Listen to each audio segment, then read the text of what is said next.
Any good cook knows that you're only as good as your tools, so using the right kitchen knife for the job is essential. From chef's knives and cleavers to boning knives, filleting knives, and paring knives, a serious cook buys only quality cutting utensils and stores them in a block to keep their blades sharp.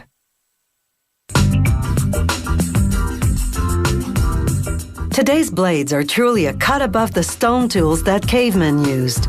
Knife making is now a science, producing tools that really give you that edge in the kitchen.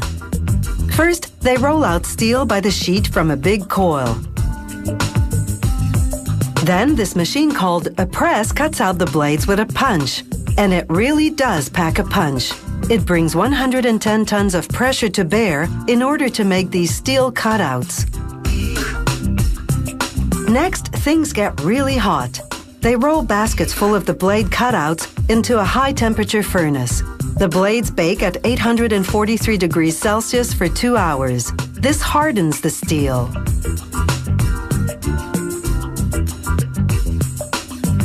Out of the fire and into the freezer. The blades chill out at sub-zero temperatures, minus 49 degrees Celsius, for 2 hours. This freezer is cooled by liquid nitrogen.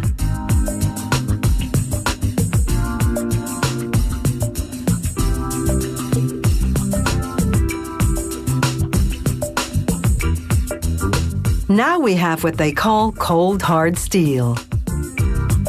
Next, they douse each blade with water while a belt grinder smooths the back of the blade and sparks fly.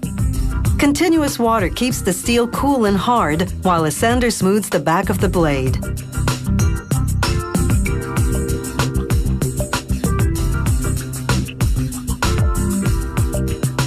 Now a robot moves in. This robotic arm has vacuum grippers like an octopus. It picks up a blade by suctioning. Then it transports it to a grinding machine. The machine grinds the blade to give it that cutting edge. Water flows continuously through the grinder, again to keep the steel cool.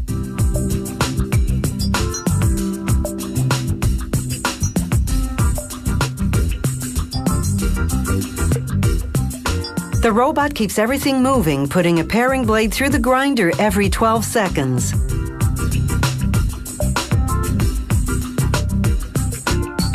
The automated process for this bigger blade is a bit different. This robotic arm holds the blade in a grip rather than through fast-acting suctioning. That's because it takes more time to grind this big blade called a cook's knife. So this arm holds onto this blade a few seconds longer. But if this makes you nervous, relax. The robot doesn't have a habit of dropping them. Some blades require a personal touch, like this Chinese chef's knife used for chopping veggies.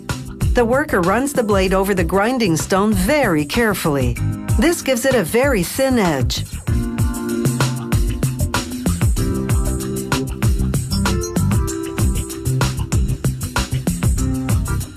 Then a laser burns the brand name onto the side of the blade.